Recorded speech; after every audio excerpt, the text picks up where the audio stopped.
Well, thank you very much for having me here today. Thanks for the great job you do for Trinity County. It's just remarkable. When I first was privileged really to be able to represent you in Congress, you know, I'm not sure there was a single Republican in office. And now, as you said, it's all red, no blue. It's remarkable work in this county. I don't think I've ever seen one turn around so quickly as you have, and you've done amazing work, and we're going to continue to do more work together going forward. And so thank you for all that you do. Quick update. So as you know, Kathy and I didn't move to Washington, so I still live here, commute even with this new job as chairman of the Ways and Means Committee, and I'm proud to be the third Texan in history to lead that committee at a time where I have to tell you right up front, I love working with President Trump on tax reform, on securing the border, rebuilding the military. It's great, and he phones a lot, and I love visiting with him. And he calls all times of the night and day. He called me once at 3 in the morning, where he was at, to be able to talk about tax reform. And so I enjoy working with him a great deal, and I ask that you keep him in your prayers. It's hard being president of the United States and leader of the free world, and boy, it seems like they don't think anything he does is right. But the truth of the matter is, America's back. America's roaring back, in so many ways. And I'm going to tell you just a couple of those, because I wanted to hear what's on your mind, what other issues I need to be working on for you. Quick update. So school's back in. So our 10th grader is back in school at high school in the Woodlands where we live. He loves ROTC, and I don't know if you happen to watch Fox News. About a month and a half ago, we went to the White House. My little brother retired after 36 years in the Army, Command Sergeant Major, and my son came up with me for the change of command ceremony in Trent. So we got invited to the White House for the 6-month anniversary of the Tax Cuts and Jobs Act. So Sean had his whole ROTC uniform, looked good, and so I had to do an interview on Fox News right afterwards about how good the economy was doing, and he wanted to meet President Trump. My son did. So I took him with the interview, and so it was about a 5-minute interview. He stood right next to me. He looked like he was guarding the tomb of the unknown soldier. I don't think he blinked for any of that period, or breathed, I'm pretty sure. And so my wife was, anyway, we had a great time about that. So he's... They think he's guarding the next president. Yeah. Well, maybe if he needs to guard the next Speaker of the House, maybe you ought to let me know, okay? And by the way, thank you for the job that you're doing for us in Austin. It really is remarkable, and we're just blessed to have you, so thank you very much. Yeah, please. And then I'll tell you this real quickly. My 19-year-old just finished welding school at Lone Star College 2 Mondays ago. He's always been a worker since he was a young man, and he loves welding. So he started his first full-time welding job after Lone Star. He started on a Monday morning in Magnolia, Texas, at 8:30. By 11 o'clock, he was on the road to Lufkin for 2 weeks. So he had to go home and pack. I thought, this is awesome. He's jumping right into this job. My wife was appalled because, have you ever seen a 19-year-old guy even pack for a weekend? It's pathetic. And so he had to go home by himself, pack for 2 weeks, head out to Lufkin. We're not sure if he had underwear, contact lenses. We're not sure. But he loves his job. He hasn't had a day off. Gets up at 4:30, works all day, falls asleep in a hotel room up in Lufkin. He loves his job. And the truth of the matter is, we need more welders. We need more trades. We need more young people going into those things. And I'm proud of both my boys, but I love now he calls and tells me about work, and it's, as you know, that's a good feeling. when they're out there. And so keep us in your prayers. So I still commute back and forth each week. I'm always back here by Friday night at the latest. And so keep my wife in your prayers, because she raises our two boys while I'm gone too much of the time, and she's a real angel. So give you an update on the Brady bunch and how we're doing. So I'll be brief, but I'm really proud. I'm proud of a couple things. One, I'm really proud to be able to have worked with President Trump and all sides to find a way to reform the tax code for the first time in 30 years. It is really, what's that? He does keep you busy, and I like it. And I tell you what, working with the president was terrific. And our economy is booming. I mean, just since the new tax cuts took place New Year's Day, our nation has gone from a country asking where are the jobs to asking where are the workers. In 7 months, our whole country's transformed. It's really remarkable. And as you know, our unemployment rate is at the lowest in decades, the best in decades. We've got hundreds of billions of dollars coming back from overseas to be invested here in America. It'd been going the other way for a long time. We've got Main Street businesses. You know, as Trinity and Groveton and as other communities grow, it's all about our small businesses. Main Street businesses in America at the most optimistic in 45 years. They're hiring, they're growing. I was just over in Crockett, and the local newspaper there, Miss Browning, you know, the economy's picking up. They got more advertising. They hired 2 more workers. They're looking to hire 2 more after that. This is happening all across the country. In American manufacturers, they've always been the most pessimistic about the future, because for decades, they just saw those jobs leaving. The headquarters leaving, the manufacturing plants. Their optimism, manufacturers in America, the highest optimism level in 2 decades. And think about this, Sheriff. 8 out of every 10 manufacturers, think about it, 8 of every 10 manufacturers in America are hiring more, paying more, and growing more as we speak. It is really, unbelievable.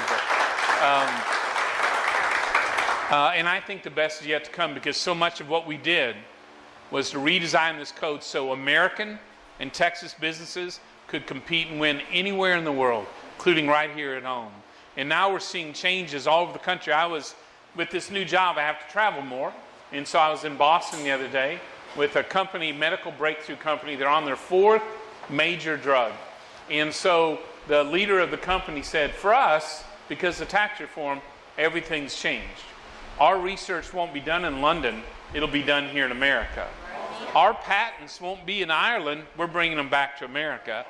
And if we can find the workers, we'll do the manufacturing in New England, not in China, not overseas. And that's happening all across the country. So we're creating, working with President Trump, a giant sucking sound back toward America of our jobs. And that, some of those decisions take a while to kind of get into the economy, but they're coming. The other thing, too, and you'll appreciate this, as Republicans and conservatives, we care about the underdogs in our community, the ones who come from the toughest situations, who have the toughest time grabbing onto that first rung on that economic ladder of success. I always pay attention to them. And boy, you ask, how are they doing under our new economy? And the answer is better than in decades. So as you know, you've heard the president say, African American unemployment is at the best in history. Hispanic American unemployment, teenagers, women, the disabled who want to go back to work, they have job opportunities. Their unemployment numbers are the best we've seen for a long, long time. And I think about those who didn't get a high school degree, didn't even get a GED. They are the ones who, they get laid off first and they get rehired last. I mean, that's always the way it's been. Well, right now, I checked last month, their unemployment rate is at the best since we started measuring it. For those underdogs right there, yeah, it is amazing. And you think about people who'd given up looking for work, millions of Americans. Well, last month, think of a city the size of Baltimore, Maryland, 600,000 people. Last month alone, that many Americans, 600,000 people, came out of their apartments, out of their homes, and out of their parents' basements to start looking for work actively for the first time, many of them in years. They'd given up that there was anything out there for them. But now there's real, in fact, we got more job openings than workers applying for them right now. No one can remember the last time that happened. So America is back in a big way. And our biggest threat to all this new opportunity and jobs, frankly, are Democrats who are running on going up to Washington and taking those tax cuts back so that Washington spends what you earn, not you spend what you earn. And so we got a lot at stake in November. The second thing I'm most proud of in the last year is that I voted for the bill that President Trump signed that rebuilds America's military for the first time in a decade and a half. Yep. So under President Obama, the military suffered. And as you saw, their troop levels went down. They're flying outdated aircraft with too many aircraft carriers and ships and with outdated technologies. And so we went back to work and said, just like President Reagan, it's time to rebuild our military. Because guess what? Last year, so my little brother, Command Sergeant Major, retired 36 years, he just starts work next week at the Wounded Warrior Program in San Antonio. He's a good man. He's watched all this happen. And so last year, Trent, we had 5 times more military men and women killed in training accidents than in war. That's wrong. I mean, that's wrong in America, ever. So, and that's on us. That's on us. So we voted for this major buildup, higher troop levels, modern aircraft, modern technology, backing their families all the way, because our families go to war too, you know what I mean? When we send them around the world, and the largest pay raise for our military in 8 years. And so I'm really proud to have stood with President Trump to rebuild this military. We got some other work going on. I'm pleased that in the, look, Obamacare is not working for Texans, and it's not working for America. And it is, those premiums, just those monthly costs, they more than doubled. After all those promises of less costly health care, they doubled. Those out-of-pocket costs they could be $10,000. Well, who's got that out of pocket to be able to pay? You can see fewer local doctors, can't go to local hospitals. In Texas, more people have found a way to get out of Obamacare than have actually chosen to take it. Something seriously wrong. And I'm proud to tell you that in our Tax Cuts and Jobs Act, we repealed the individual mandate, so no Texan ever again has to buy health care they don't want and can't afford. And so we are making progress on some of these things. And look, we worked hard in the House. I, Chairman of the Ways and Means Committee, so I wrote half of the repeal Obamacare and replacement bill. We got it through the House. The Senate came within a vote, of trying to get something done. We're still hopeful they can do that. But in the meantime, Congress, working with this president, we're taking steps to lower health care costs. So we suspended that health insurance tax that lands on everybody who has a health plan. That suspended the Cadillac tax, punishes workers who have good health care plans. We suspended the health insurance tax because everyone's got insurance. You get taxed because of Obamacare. We suspended that and got it off of the books. We got rid of the Independent Payment Advisory Board. That's this board in the future that can ration reimbursements to our local doctors when they see Medicare patients. We got rid of that. And now, it's good stuff. And now we've worked with President Trump's healthcare team. And so now they're putting in place the ability for small businesses to join together to buy healthcare with the same discounts the big guys get. They're putting out the ability, the plan, so that you can buy across state lines to be able to buy the most affordable health care. And then 2 weeks ago, the Trump team at Health and Human Services announced that they were restoring these short-term health care plans. They used to be in place. President Obama, unfortunately, really almost did away with them, lowered them to just 3 months. But under President Trump now, you know, if you have a health care emergency, you don't have health care at work or whatever, before you would, or in between jobs, you'd have to wait to the end of the year to enroll. If you retired a few years short of Medicare, you were just out of luck. There was just nothing you could afford. They're bringing back short-term health care plans. They can run a year or more, be renewed, so that you can, and they're a fraction of the cost of health care, so you can always make sure you and your family are covered at any point in your life. And so the president and us in Congress, we're working hard to try to do what we can until the Senate can figure out a way to repeal Obamacare permanently. We're doing what we can to lower those costs, and we're not done yet there either. We got more work to do. Let me just say this. Can I tell you something you don't know happened? So, we have a new tax code. We think it deserves a new tax collector at the IRS. So, yeah. So 2 months ago, we passed out of the House from the Ways and Means Committee the first reforms of the IRS in more than 2 decades.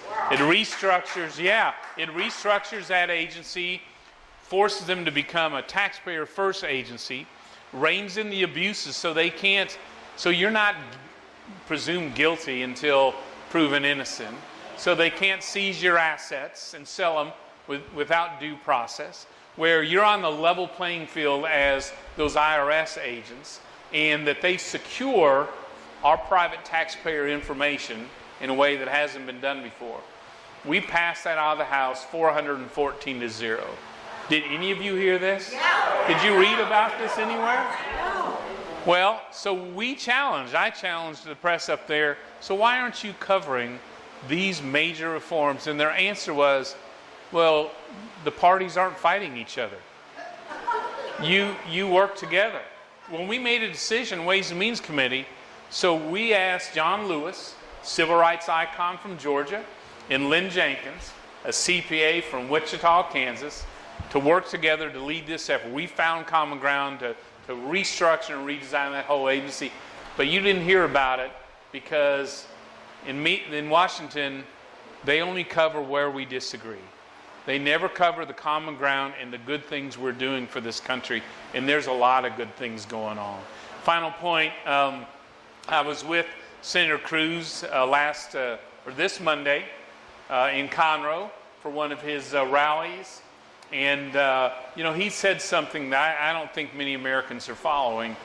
But what the Senate has done besides approve Justice Neil Gorsuch is they've approved 26 new federal judges to the courts of appeals across America. They are transforming our court system from one where the judges write the laws to one where judges respect the Constitution and the laws of the land. And it really is remarkable.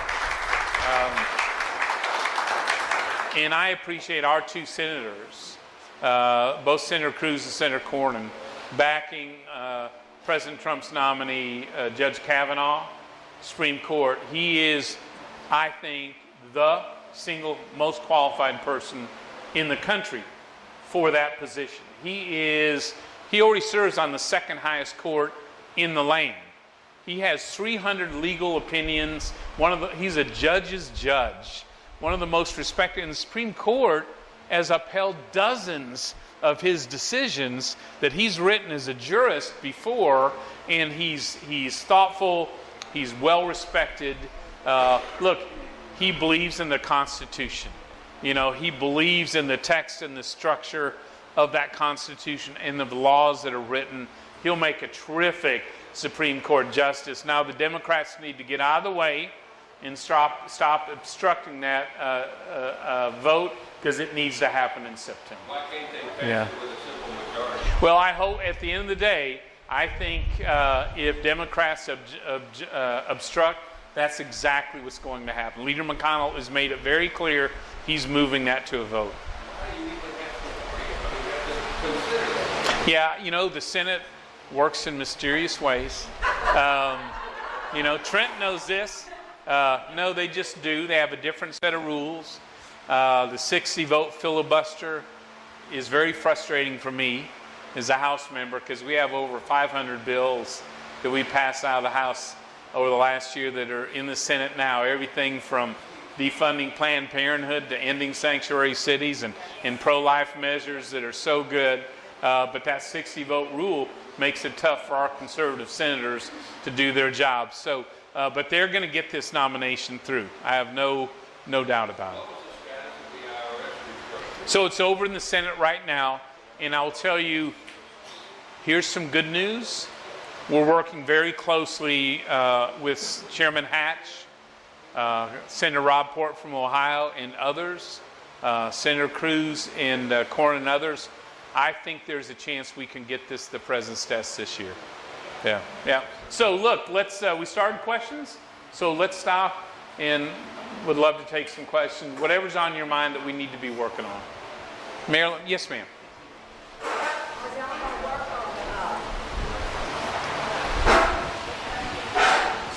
What's that? I can't hear you. Okay. Are you going to work on individuals that are taking disability that really don't deserve disability? Yeah, so the question is, are we going to work on people who are getting disability but are really capable of working and should be? There is a lot of fraud in that system, both people who get those checks and don't deserve it, and others who frankly can be going and should be going back to work and still getting it. We've still got, by last count, several thousand government workers working in government who are also getting disability. You can't be doing both. And so, yeah, we're focused on the fraud. And we're really, look, President Trump has nominated, finally, a new commissioner for Social Security Administration. President Obama had just temporary ones in there. This president's going for a permanent one. And we're going to be able to work with them to target that fraud and get it out of the system. Do you agree? Yes. That good. Anything else we need to be doing on the disability? We are working on welfare. Here's something else you didn't read about. So the Ways and Means Committee passed out of our committee, again, about 2 months ago, the first reform of America's welfare system in 22 years. So yeah, we are restoring the promise of Newt Gingrich and others who reformed the system to get people back to work, to help get them back to work, and require that if you are work capable and in welfare, that you work, train for work, get an education or volunteer in order, because the truth of the matter is we have 1 million people on the sidelines in welfare. Frankly, America needs them back into the workforce. Our businesses need them working, and their children need to see them working. You know what I mean? If we want to break the cycle of poverty. So we passed out of the committee these reforms. Newt Gingrich is really excited about what we're doing because since we did that in 1996, it put people back to work. It helped African American moms double their incomes, get back to work, show a new path forward for their children. But since then, a lot of states have sort of backslid. They're supposed to engage half of those on welfare in their states to help get them back to work. A third of our states engage zero, no one. So we have a new standard under our welfare reform. Everyone who's capable of working will go back to work. You know, we'll start going back to work. Each will have an individual plan to do that, the support to get it done, and we're going to hold states accountable. And so all these reforms that frankly we really need. And look, we're all footing the bill here in the welfare system. We think, frankly, we think Democrats too many have given up on those people and just assume they'll always be on welfare. Republicans, we think they have a brighter future. And so we're going to do everything we can to ask, require, urge them, plan, and get them back to work. So, do you agree with that? Welfare system? Yeah, we can do this. Yes, ma'am. Where do you stand? What do the midterm elections? So the question is, from where I stand, how do the midterm elections look? And I will tell you, if you read the experts, it's going to be a tough haul for House Republicans. They've already got Democrats measuring the drapes up there in Washington, and they're all planning for Nancy. Yeah. They all believe Nancy Pelosi is going to be the Speaker of the House, and that their agenda for America, which is impeachment, higher taxes for everyone, middle-class families and small businesses alike, abolishing ICE, our immigration and customs enforcement. The same week we discover it was an illegal immigrant who murdered that young Iowa girl. So that's in a weak national security, they really think that agenda will carry them to victory in November, and I don't believe it will. And we're fighting as hard as we can to protect the House Republican agenda because it's working for the American people in a big way. The Senate, I think we might even be able to gain some seats in the Senate there. But I'll tell you, the national experts and the national media and just all that stuff, they're just pounding the president and pounding us as Republicans. I think the American voters, just like they did in the presidential election, I think they go back to the polls and surprise all of them. So we got work to do, but yeah. Thanks for asking that. Yes, ma'am. How do you get past the bottleneck of the media? So how do we get back? It is difficult. We're doing it right now. Republicans in their communities talking directly and listening directly to the people they work for. Yeah. And then with the local media here as well, this is how we get the message out. You got to go around Washington, D.C., because unfortunately you do. And the president, look, he gets battered every day. It seems like nothing he does is ever considered right, even though America's economy is booming again and there's national security, and everyone in the world now knows he means what he says. So it's an uphill climb, but I think we can do it. I think we can surprise. No, I know we'll surprise him. Yeah. Yes, sir. Isn't there some way, some financial hold you can get on sanctuary cities? Yeah, I think they can. And the Attorney General Sessions made it clear that he's going to start holding back some of these grant programs to cities and states that are sanctuary cities and states. And now think about this. This is one of those issues I can't believe there's any disagreement on. All the law says is that when you arrest someone here who is here illegally and there is a crime against them, and they've committed a crime, that you notify the feds, tell them you have them, and if asked, you hold them. That's it. Just tell them we've arrested this person, here's the crime and who it is, and if the feds ask you, hold them, they're a danger. That's all we ask communities to do. So it's unbelievable that you would allow people to go free, to commit more crimes, to endanger a community. I don't understand how that makes America safer. And I don't understand how this week Democrats in Washington announced they're going to introduce the bill to abolish ICE. Now think about that. ICE is our only law enforcement agency focused on enforcing laws for immigrants immigration laws within America. So they enforce against sex trafficking, against drug smuggling, against human trafficking, against homicides and crimes. In Texas alone, watch what's happened over just the last year or so. They busted MS-13 gangs for murder in Dallas, $1 million of drugs in El Paso. They've been busting sex traffickers in Houston. All this to think that you would abolish the only agency doing that enforcement, it's an extreme agenda. And that's why I don't think Americans when they get into the polls, I don't think they want this for this country. So, what do you think? But are you saying that when you talk about Sanctuary. the requirement that they notify, is that just sort of a requirement? It's a law. It is a law? Oh, yeah. And they can be prosecuted? Yes. The local are, no, but they can get, unfortunately, the only way to hold them accountable is to withhold the federal funds that go along with it. Yeah, that's what General Sessions is starting to do. He's made it very clear. Yeah. We have a bill over in the Senate now, and again, strong support from Senator Cornyn and Cruz on that as well, to just end those sanctuary cities. And just for the safety of communities, that needs to be done. Yeah. Yes, ma'am.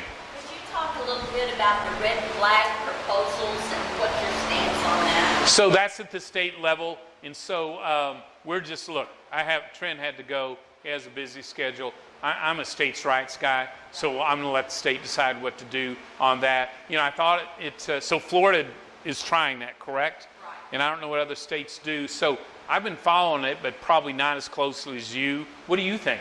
Well, we were just concerned about their ability to turn someone in Yeah. without due process. Yeah. And you have to spend a fortune Yeah. getting your guns back when it's Yeah. not, due process isn't taking place. At the end of the day, tell me if you agree, we've got the laws on the books, if we'll enforce them, right, on gun violators, you know what I mean, and the bad guys, they will always find a way, you know what I mean, and it is only the law-abiding, frankly, in our law enforcement that are standing between them and us. And so, yeah, just enforce the laws that are on the book. And background checks, you know, we've already passed legislation in the House and Senate. The President signed it. That gives schools more money for safety. That gives really kind of insists the states report these background violations in the military as well. Because remember the shooting, you know, in Texas and Columbia Springs, Sulphur Springs, same thing. And so, yeah, just we need to do the existing laws better. Do you all agree with that? I'm going forward. And Sheriff, I understand you've been working with our local schools on both training, the Guardian program, issues like that. Can you tell us how that's going here in the county? Well, I'm happy to report that all schools now have some sort of countermeasure in place in the event that something happens. So Yeah. they're all training, they're all prepared for it. I don't know if you can ever be 100% prepared for it, but they have the ability to take out a threat that comes in. Yeah. So That's I feel good work. comfortable with the schools. Sheriff, thanks for working with the schools to do that. Yeah, that is great. Yes, ma'am. Our FBI, are we getting that cleaned out and getting rid of all those FBI people that are really corrupt? So do we have an hour or two to go through that one?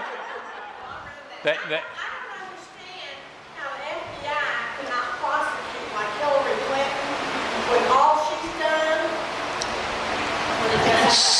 again, another hour, but let me just say this. Look, there are good people in the FBI. We know that. They are our neighbors. They are here in Texas. But those abuses at the top are unconscionable.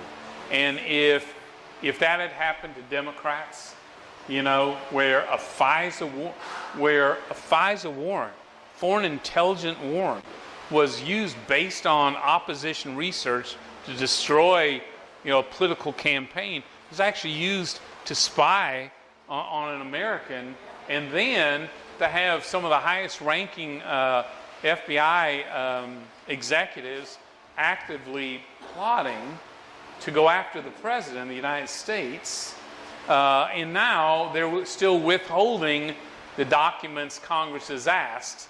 So the American people, we can just open the books and let the American people see what all happened. That's why the House, we've already passed a sense of Congress that says, the FBI, if you don't give us those documents and open those books in this case, we're coming after you. And it's fair. So, a lot of options from Congress. What's that?